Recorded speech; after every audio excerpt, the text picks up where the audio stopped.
Nah, ada dua, yaitu konvergensi dan divergensi. Kalau konvergensi, orang itu menjauh. Ya, kalau divergen, orang itu mendekat, tapi kalau divergen itu menjauh. Ya, kalau konvergen, ya orang berusaha mendekatkan diri kepada lawan bicaranya.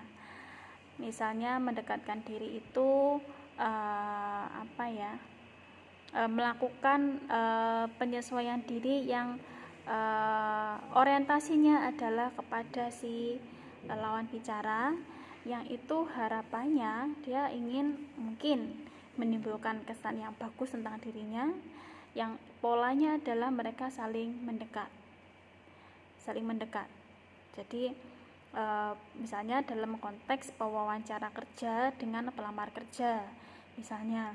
Nah, si pelamar kerja supaya diterima di sukses wawancaranya dan terpilih menjadi karyawan, misalnya mereka akan berusaha melakukan konvergensi. Mereka akan menyesuaikan diri dengan pewawancaranya. Misalnya mereka melakukan, bukan trik ya, mereka mungkin menggunakan kalimat-kalimat atau kata-kata yang bernada positif atau terlihat termotivasi, punya motivasi yang bagus, punya alasan yang bagus, punya pertimbangan yang mengesankan. Jadi ketika ditanya apa motivasinya melamar kerja di sini, nah itu mereka, oh saya ingin dengan perusahaan ini saya bekerja, saya bukan hanya mendapatkan penghasilan yang bagus, tetapi juga saya ingin mengembangkan karir, mengembangkan diri. Nah, itu jawaban-jawaban yang bagi pewawancara itu bernilai positif, sehingga pelamar kerjanya menyesuaikan diri dengan pewawancaranya, dengan usernya, sehingga mereka melakukan konvergensi. Tujuannya adalah karena dia motivasinya ingin diterima di tempat kerja itu. Lain lagi ketika misalnya kepada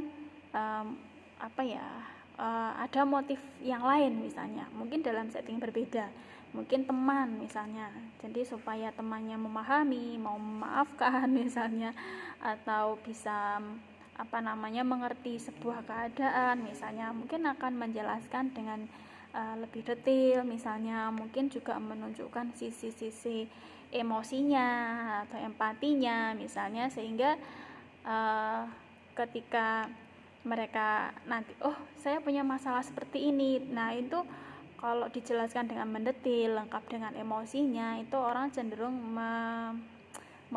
memunculkan empati, simpati misalnya. Kalau orang lagi sedih, diempatiin itu kan senang ya. Nah, kemudian merasa ada dukungan secara emosi misalnya, sehingga akan merasa lebih baik. Makanya orang curhat itu kan orientasinya adalah dia ingin dimengerti, seperti itu, sehingga dia akan melakukan penyesuaian diri yang polanya adalah mendekati itu. Kemudian ada juga orang yang melakukan pola mendekati ini dengan melakukan misalnya cara-cara atau strategi yang dilakukan untuk membuat orang jadi mereka lebih klop ketika ngobrol, misalnya lebih nyaman, mungkin juga pembicaraannya lebih efektif misalnya. Bagaimana caranya? Nah, caranya bisa beragam. Ada yang misalnya menyesuaikan diri itu dengan seperti tadi, menggunakan bahasa lawan bicara, apalagi kalau beda suku ya, misalnya beda suku, beda ras, atau mungkin beda tempat tinggal misalnya, artinya ada perbedaan yang mencolok, sehingga kalau mau lakukan supaya terkesan bagus atau menyenangkan, mereka akan mungkin melakukan, bukan trik ya, strategi yang menimbulkan kesan yang positif terhadap. Nah, jadi kalau saya ingin tampak positif bagi orang lain, maka saya melakukan cara-cara khusus, strategi khusus yang itu bisa menimbulkan efek yang positif bagi saya. Mungkin saya ngomongnya ramah, ngomongnya halus, jadi kalau ada menolak misalnya itu tidak frontal misalnya, sehingga orang akan punya kesan yang bagus tentang saya misalnya. Lain lagi kalau misalnya yang terjadi sebaliknya, wah orang ini bikin gak nyaman, nanti apakah kita akan terus mendekati? Nah itu juga nanti, makanya ada kadang-kadang ternyata dalam sebuah satu kali pembicaraan itu bisa jadi ada beberapa kali penyesuaian dan beberapa kali strategi penyesuaian.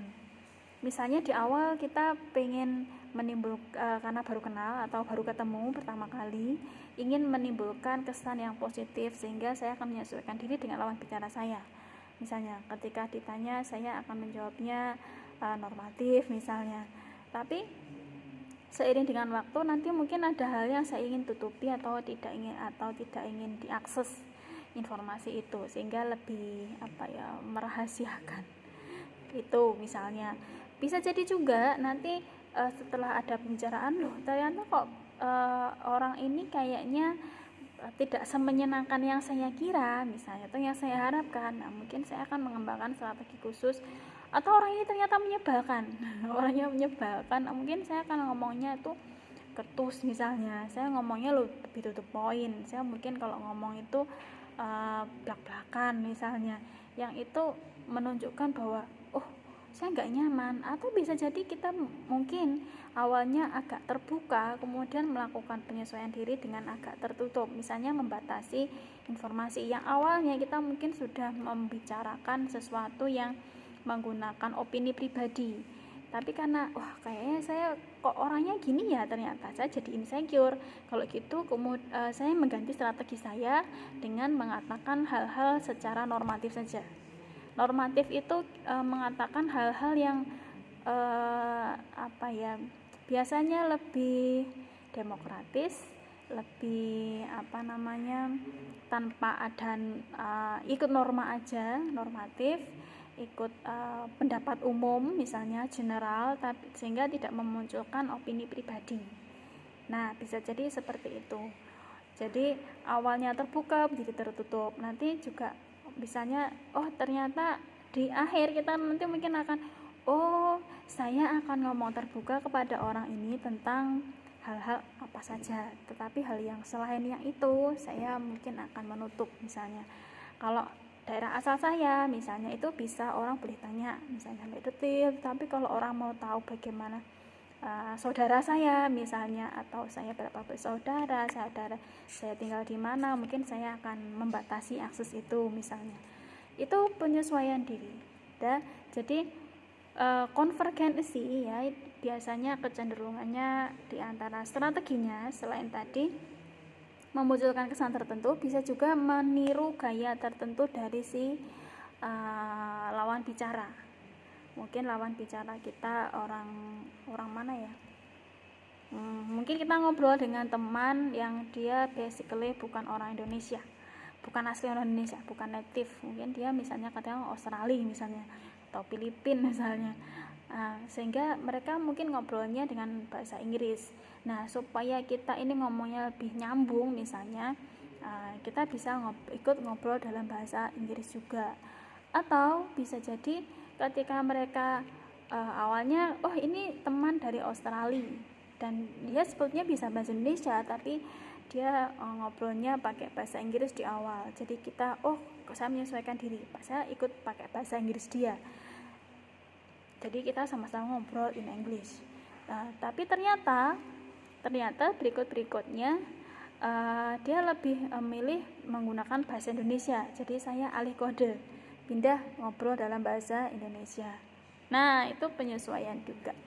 Nah, tapi kalau dalam hal penyesuaian bisa jadi penyesuaian gaya juga. Ini kalau kita dalam prinsip komunikasi secara praktis itu ada yang disebut dengan namanya mirroring. Mirroring itu kita ngobrol dengan lawan bicara itu seperti bercermin. Jadi ketika lawan bicara misalnya dia begini, nah tangannya gitu ya, kita mungkin juga iya, kita ngikut gesturnya. Termasuk ketika lawan bicara misalnya tangannya dilipat di depan kayak gini, kita juga ikut-ikutan lipat di depan. Atau ketika lawan bicara itu bicara kalau duduk itu dia tegak, nggak bersender di sandaran kursi, kita mungkin juga mengikuti caranya dia, sehingga kita tidak duduk di senderan kursi juga. Kenapa? Sekedar duduk pun itu sudah punya makna khusus dalam sebuah pembicaraan. Misalnya orang yang cenderung duduk dengan tegak di kursi ya, yang punya sandaran itu cenderung mereka ngobrolnya serius, bahwa obrolan itu penting juga, menarik juga, sehingga dia kalau tertarik orang cenderung untuk memberi perhatian. Nah, atensinya lebih bagus, sehingga dia akan duduk dengan cara duduknya itu dengan cara tegak di ujung kursi misalnya, enggak sender di belakang. Tapi kalau orang misalnya orang ini membosankan, orang ini enggak menarik, itu duduk di senderan misalnya, kemudian terlihat ogah-ogahan misalnya. Nah, itu namanya mirroring, sehingga lawan bicara gesturnya gimana kita ikutin. Misalnya, mungkin kalau lawan bicaranya ketuk-ketuk meja misalnya, kita juga ikut lakukan sesuatu dengan meja misalnya, walaupun nggak sama-sama ngetuk-ngetuknya misalnya, tapi kurang lebih gesturnya sama. Itu namanya mirroring. Itu juga sebetulnya bentuk dari penyesuaian diri ketika berkomunikasi juga. Jadi proses pengakomodasian seperti itu juga termasuk hal-hal verbal maupun non verbal, termasuk kayak gaya bahasa, kemudian cara dia ngobrol. Mungkin kalau kita ngobrol dengan orang dari budaya yang berbeda misalnya, kita ingin menunjukkan dia cenderungnya ketika dia sender di kursi, dia mau ngobrolnya santai, berarti kita ikut ngobrolnya santai juga. Ketika orang duduk mungkin kayak orang Jepang misalnya ya, yang di sana orang bersopan santun itu sangat penting. Mereka mungkin akan ketika berbicara duduknya di ujung kursi, tidak bersender, sehingga kita juga mengikuti cara mereka untuk berbicara dengan gestur seperti itu. Nah, itu salah satu bentuk penyesuaian. Nah, ini nanti ketika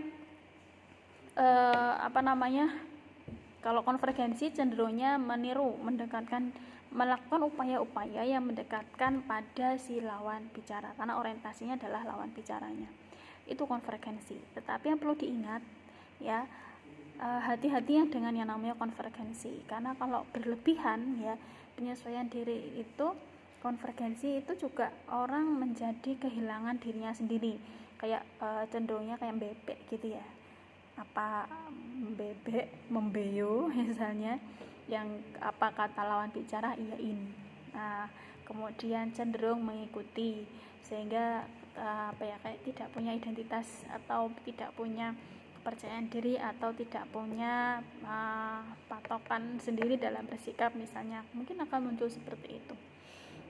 Jadi kalau kebanyakan, maka beberapa itu mungkin akan menimbulkan kesan yang negatif justru.